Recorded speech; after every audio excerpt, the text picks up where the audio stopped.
Hello everyone and welcome in Scotland.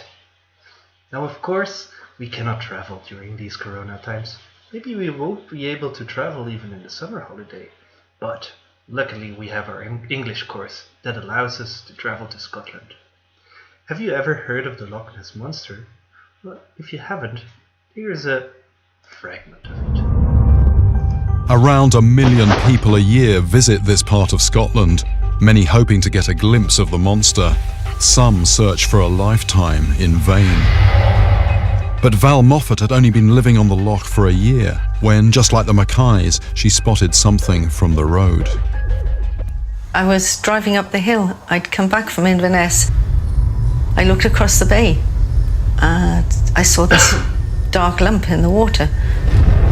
Sort of slate grey colours, shiny from the water that was all over it. It looked like a boat that had turned upside down. And I thought, oh, what's that? Oh, crikey, it's got to be the monster.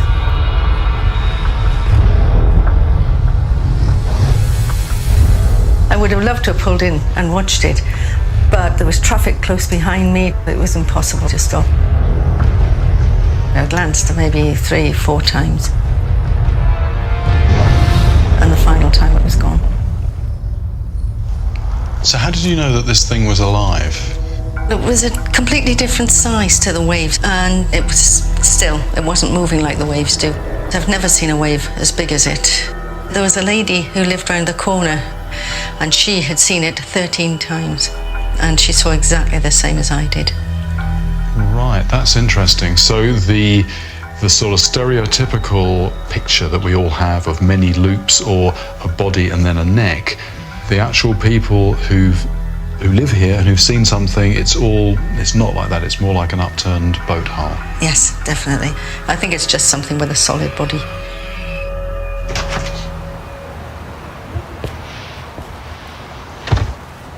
Val is very clear that what she saw was the monster, and she also knows other people who've seen it.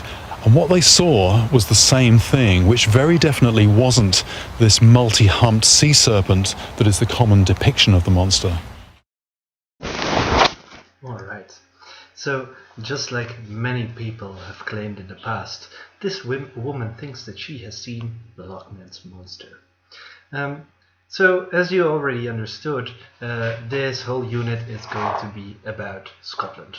Also about the myth of the Loch Ness Monster, but first some other stuff. It will mainly be like a travelogue.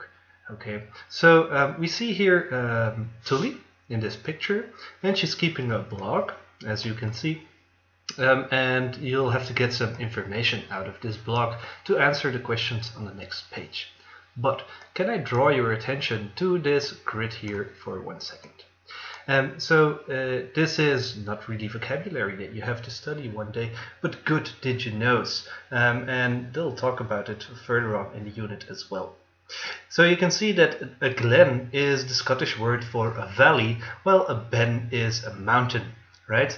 A loch is a lake, and whiskey is spelled differently in Ireland and in the US, and in Scotland. Here it is written without E. So you already know now that Loch Ness is, of course, Lake Ness. Okay. So while you're reading this, pay attention to some of the information that you might need here in exercise 2, which is take the correct answers, right? Tully's blog talks about, and then a lot of items. You have to say whether that's true or false. And answer some of the questions here, right? And also match the beginning of the sentences to their endings. So these are all things that you can find in the blog as well. After you have done these exercises, you are going to discover what James Bond, Harry Potter, and Braveheart have in common. Let's have a look. Hey guys, we're up bright and early this morning, road tripping on our way to Loch Lomond, and if you're at home and wondering what a loch is, it is a lake. So we're only 30 minutes out of the centre of Glasgow, and look at this. It's really, really beautiful out here. Crazy you can only drive a little bit to get a whole new different environment. Look how pretty this is, my God, it's so green. This is actually really beautiful. Oh, it smells like wood fire. You've got to come see this. I feel like we're in the Borrowers or something. Oh my god, I miss my puppy so much. One of the options is haggis, meats and tatties. Bints and tatties, bangers and mash. I mean, that's sausages and mash, right? Actually, it's quite nice.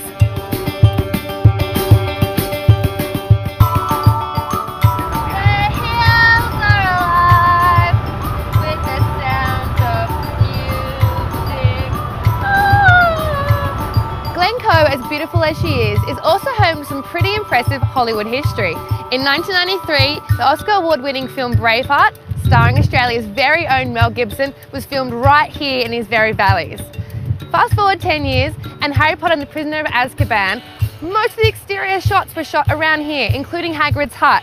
And most recently, James Bond's Skyfall, where James Bond's family home was blown to smithereens. Does that kind of make me a Bond girl? Here we are at Morag's Lodge, which is in Port Augustus, right near Loch Ness. I'm about to try some traditional Scottish dinner. I'm a little bit apprehensive.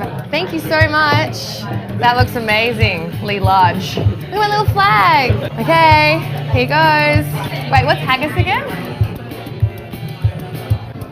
It's really, really soft. Like, really soft. From the stomach of a sheep.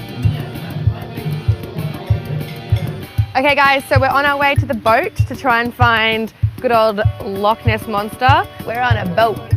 I don't know what kind of tools or equipment we might need. We don't really have anything on us, not even a torch, so this should be interesting, but we'll give it our best shot. We are now sailing upon the world famous Loch Ness.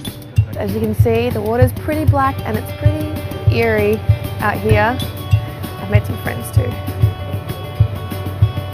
A bunch of Australians, who would have thought? Found it?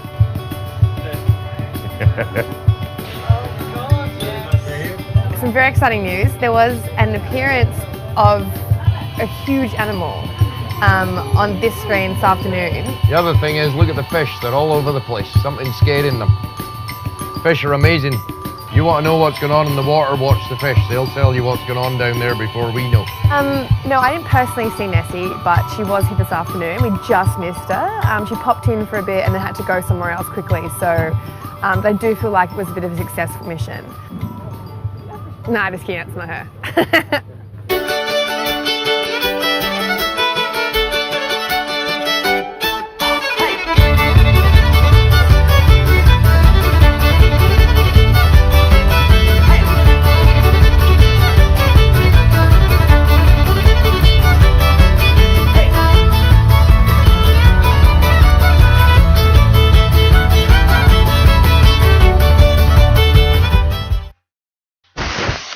Okay, so that's it for Tully. So try to answer these questions, and then this exercise says watch the clip again. Now of course you can just rewind this video and have a look at that part again, so that you can also highlight the food items that Tully got to know. Okay. You don't have to do 7 and you don't have to do 8, but we go straight to 9.